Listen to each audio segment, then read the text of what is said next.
The room hummed with the low thrum of the facility's power, a sound that John Yasek had long since learned to ignore. He had spent the last few months in this place, trapped inside its sterile walls, undergoing procedures that no one should have to endure. His body had been altered, reshaped, turned into something unrecognizable. All for the sake of an experiment that it was supposed to be simple. At least, that's what they'd told him. A routine assignment. Get injected with some cutting-edge tech. Become a more efficient soldier. Move on with life. But life wasn't so simple. John's mind raced as he lay on the cold, metal table, his arms and legs strapped down with thick, industrial-strength restraints. The air was thick with antiseptic, and the bright, white lights above him buzzed like angry wasps. The sounds of machinery around him were constant, mechanical whispers of a world he no longer understood. "Mr. Yasek," a voice said, sharp and clinical. It was Dr. Amelia Hawke, the lead scientist behind the project. She was standing beside a bank of monitors, her eyes scanning the readings in front of her. "We are about to begin. Please relax." "Relax?" John mumbled, fighting the urge to laugh. Relaxing was the last thing on his mind. "What exactly do you call this, Doc?" "You'll be fine," she replied, though her voice lacked the confidence that would have been reassuring. "Everything will work as planned." John shifted, feeling the faintest pull in the air around him, like gravity itself was watching him, waiting. He shifted again, but this time it wasn't his body doing the moving, it was his mind. He could feel it, something inside him had started to stir, as if a dormant part of him was waking up. "You know," John began, his voice steady despite the chaos churning inside him, "you really should have told me about the whole gravity manipulation thing before I signed up. That might have been nice. I mean, this is a bit much, don't you think?" Dr. Hawke didn't respond. She was too busy staring at the screens, watching numbers and graphs dance across them. He could see her fingers twitching, nerves dancing under her skin as she tapped a few keys. He could almost hear her thoughts. "It's working. It's really working." But John was already beyond that. His body felt lighter. The air around him seemed to shift, becoming oddly elastic, as though gravity itself were bending to his will. He couldn't explain it. He'd been in so many experiments before, but nothing like this. The device they'd implanted in him was alive now, buzzing beneath his skin like an insect trying to crawl out, and then, it happened, with a thought, a single, fleeting thought, everything around him started to change. The restraints that bound his limbs suddenly seemed irrelevant. He flexed his fingers, and the metal that had once felt unyielding simply bent. With a soft sigh, John lifted his arms, breaking free with an ease that left the scientist staring in shock. His body moved on its own, as if the force of gravity itself had abandoned him. Doc? Is this normal?" John asked, feeling the weightlessness settle into his bones. A faint gasp from Dr. Hawke was the only answer. Her gaze shot to the readouts on the screen, eyes wide with horror as she watched her creation spring to life in ways she hadn't anticipated. "Impossible," she whispered under her breath, though John could hear it clearly. The restraints clattered to the ground as he stood up, the weight of his body shifting unnaturally in the room. His feet felt light, too light, as if he could float away at any moment. Slowly, he looked around, his eyes drifting from the wide-eyed scientists to the thick glass windows at the edge of the room. Outside, the world was still. But in here? In here, he felt as though he could bend reality. "You've made a huge mistake," John said calmly. His voice was steady, though he knew deep down that his every word carried the weight of something far more dangerous than mere defiance. "I'm not your weapon."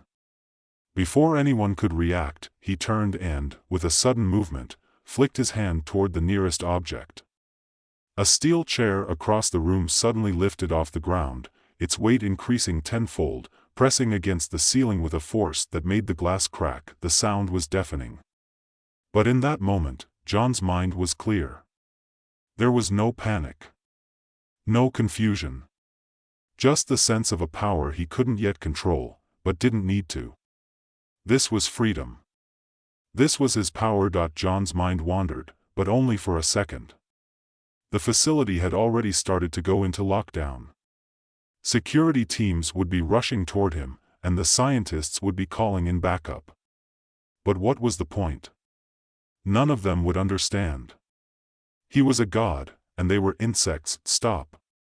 Dr. Hawk shouted, her voice panicked as she scrambled to stop him. What are you doing? He turned toward her, his gaze steady, almost pitying. I'm stopping you. The moment the words left his mouth, the gravity in the room shifted again. With a single motion of his hand, John bent the air around him, forcing the room to tilt at an impossible angle. The walls buckled, and the floor became a sheer drop, sending the scientists scrambling for safety as everything not nailed down, machines, chairs, papers, floated in the air like balloons. He barely noticed them as he walked toward the door. John, Dr. Hawk pleaded, desperation edging her tone. You don't know what you're doing. No, Doc, he interrupted, a smirk creeping across his face. You don't know what you've done. And with that, John turned and vanished into the corridors beyond. Outside the high-security laboratory, the world was still. But John Yasek was no longer the soldier they had thought him to be. He was something else. Something they had created. And something they could never control. He was now the force that could bend gravity itself. John didn't wait for the alarms to go off. He knew they were already blaring in the background, a cacophony of sirens echoing down the hallways.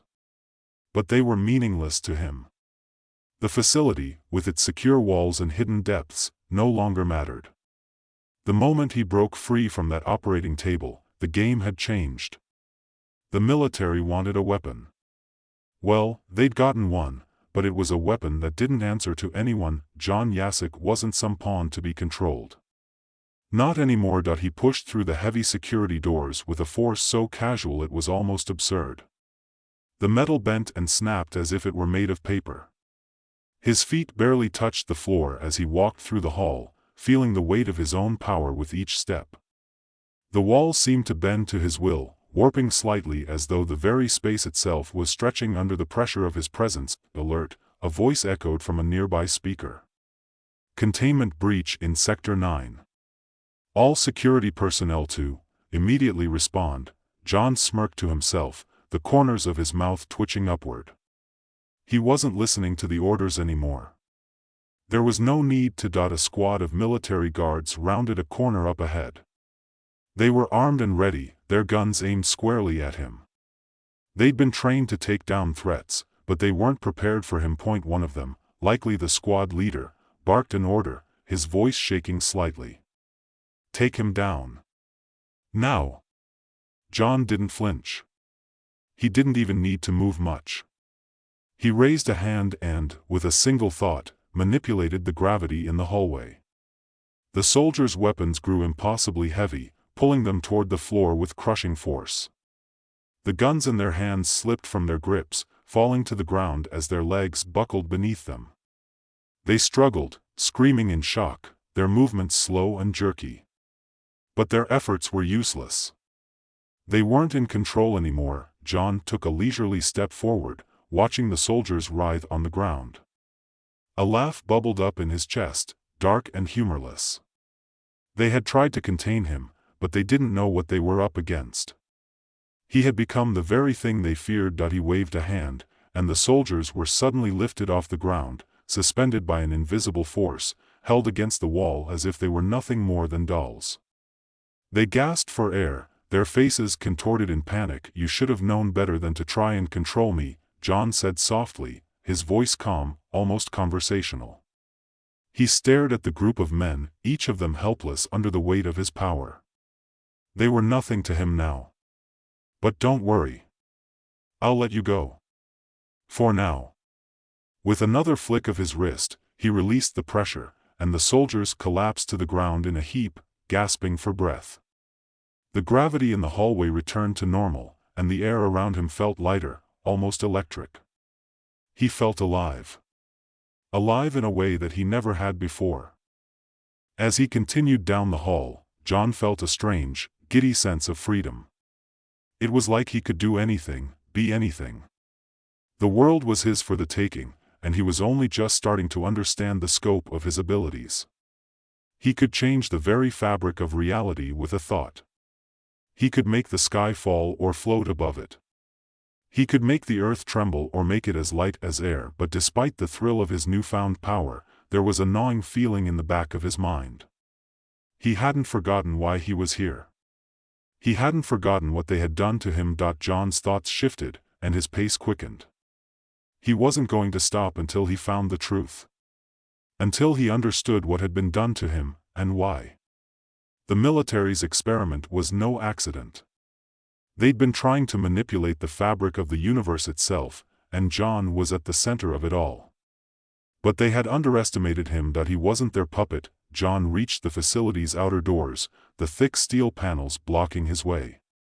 But once again, he wasn't worried. He didn't need keys or codes. His fingers brushed against the door, and with a subtle shift of his mind, he pushed the gravitational field around it.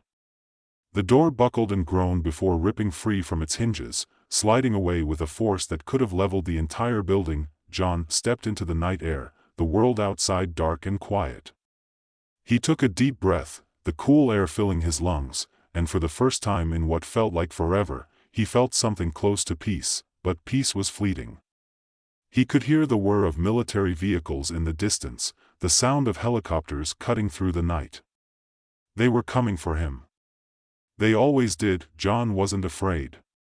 He knew what was coming, and he was ready for it. In the days that followed, John kept moving. He didn't stay in one place for long, he couldn't afford to.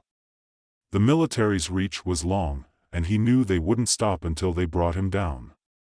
But John was no longer the soldier who had volunteered for this experiment. He was something else. Something more. Everywhere he went, he could feel the weight of the world shifting. Every step he took seemed to affect the environment around him. The gravity of every room he entered bent to his will, and with each passing day, his powers grew stronger. He didn't understand everything about what had been done to him, but he could feel it. He could feel the universe itself trembling in response to his presence. It was late one night when John met Dr. Lila Zane. He hadn't expected to run into anyone, let alone someone who might actually be on his side. He had been holed up in an abandoned warehouse, trying to keep a low profile, when he felt her presence, a subtle tug at the edges of his senses. She had found him. But she wasn't here to capture him. She wasn't here to bring him back to the military. John Yasek, she said softly, stepping into the dim light of the warehouse. Her voice was quiet, but there was an edge to it. I thought I might find you here. John's eyes narrowed as he regarded her, his hand instinctively twitching toward the gravity around him. He wasn't sure if he could trust her, but something in her demeanor told him she wasn't like the others. Who are you? He asked. My name is Dr. Lila Zane, she said, her gaze steady. I used to work for the project. I helped create you. John's heart skipped a beat, but he didn't let his surprise show. So you're one of them? Another scientist playing God? No, Dr. Zane replied quickly. I wasn't part of the final phase of the project. I left when I realized what they were really doing. What they wanted to do. John's mind raced. You're telling me you left because it was too much? You left after they started experimenting with gravity on humans? Dr. Zane's face darkened. I didn't realize the extent of it at first. But once I found out, I couldn't stay.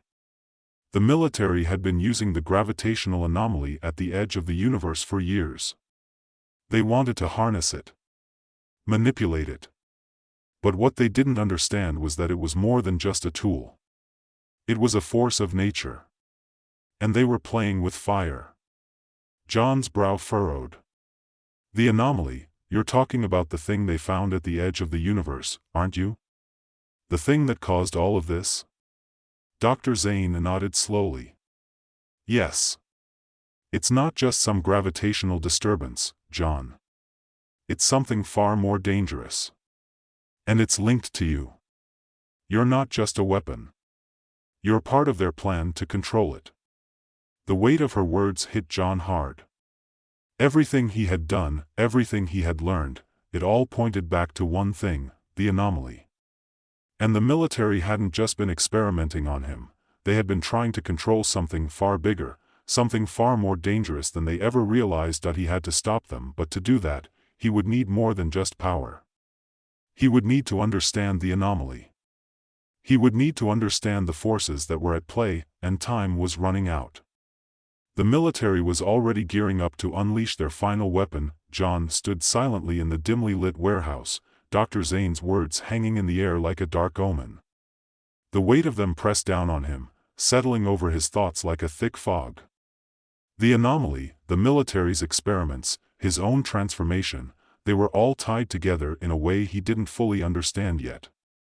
But one thing was clear, the military wasn't just after weapons or control. They were playing with forces they couldn't possibly comprehend, forces that could unravel the very fabric of reality itself. He glanced over at Dr. Zane, who was watching him with a calm intensity, as if she could sense the turmoil raging inside him. Her eyes weren't the cold, calculating eyes of the other scientists he'd met in the facility. No, hers were different, filled with regret, with fear, but also with a glimmer of hope. Hope that maybe, just maybe, John could stop this madness. You're telling me the military wants to harness this anomaly, John said slowly, his mind trying to process what she had just revealed. They want to use it for what? To rewrite the laws of physics? To control the universe? Dr. Zane nodded, her expression grim. That's exactly what they're trying to do. The anomaly is unlike anything we've ever encountered. It's not just a gravitational disturbance. It's a rift in the very fabric of space and time. And they've been experimenting on it for years. They thought they could contain it, weaponize it, but what they didn't realize was that they were making it worse.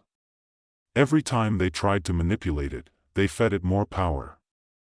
And now, it's grown far beyond anything they can control. John felt his stomach tighten as he absorbed her words. He was no longer just a pawn in their experiment, he was part of something much larger, something that could have catastrophic consequences for the entire universe. The realization hit him hard, like a punch to the gut. So what now? He asked, his voice barely above a whisper. What do we do? The military's already building whatever weapon they're planning to use. If they activate it, everything's going to collapse. Dr. Zane looked at him, her eyes full of determination. We stop them. We have to find the facility where they're conducting their final experiment. We have to destroy it before they can activate the satellite. John nodded, his thoughts racing. Destroy the satellite. Stop the military. But it wasn't that simple. He knew it wouldn't be easy. They would be ready for him now, after everything he had already done to escape. The facility wouldn't be a simple target. It would be heavily fortified, packed with the best soldiers and technology the military had to offer, but John wasn't just any soldier anymore. He was something more. Something that even the military's most advanced weapons couldn't stop. I'm in, John said, his voice steady, the fire of resolve lighting in his chest. Let's do this. The plan was simple, but it relied on one thing, surprise. Dr. Zane had managed to get her hands on the coordinates of the facility, buried deep within a heavily guarded military compound in the Nevada desert. The facility was well hidden, camouflaged against satellites and reconnaissance drones, but Dr. Zane's insider knowledge had given them an edge. She had worked on the satellite project before leaving the military, and she knew the layout of the base better than anyone. The two of them made their way to a secluded airstrip outside the city, where an old, rusted cargo plane awaited. It wasn't much, but it would get them where they needed to go. The plane's engine sputtered to life as they climbed aboard, and John settled into the seat next to Dr. Zane. He stared out the small window, his mind racing as the plane took off and climbed into the sky. The desert stretched out below them, endless and unforgiving, but John didn't focus on the view. His thoughts were already ahead of them, already focused on the mission. They had to destroy the satellite. That was the goal. But even as he thought it, something gnawed at him.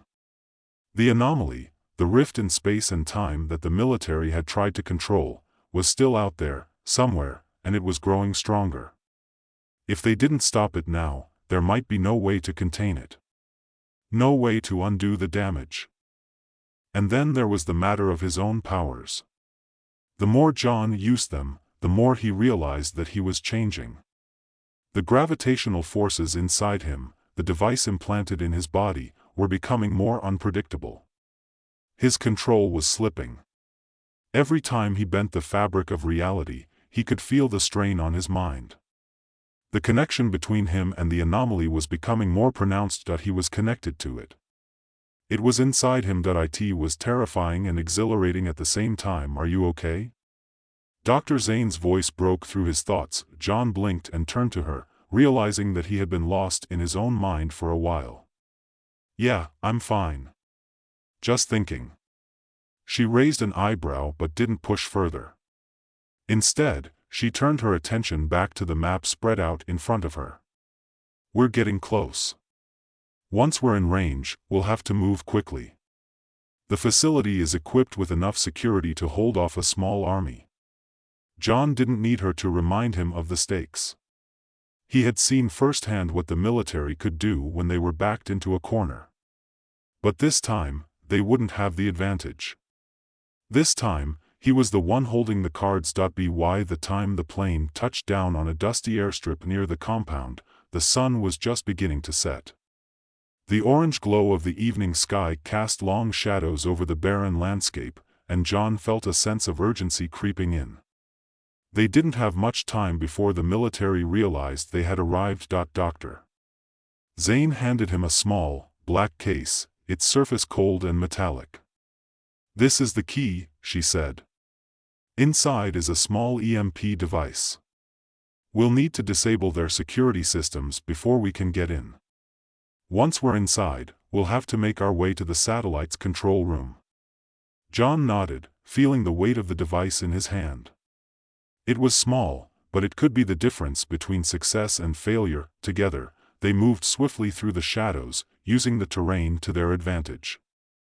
The facility was just ahead, a cluster of high-tech buildings surrounded by a maze of fences and guard towers. John could see the flashing lights of security cameras and the silhouettes of armed soldiers patrolling the perimeter, but none of that fazed him. John extended his hand, and with a thought, he shifted the gravity around the security cameras. They froze in mid-air, hovering as if caught in some invisible web. He could feel the strain, but it was manageable. For now. Dr. Zane moved forward, pulling out a small device from her pocket. She tapped a few buttons, and within moments, the security system blinked offline. The gates to the compound slowly creaked open. Let's move, John said, his voice low but determined. They slipped through the gap in the gates, moving quickly and quietly. The facility's exterior was as high-tech as it got, but John barely noticed. His focus was on what lay inside. The satellite. The anomaly.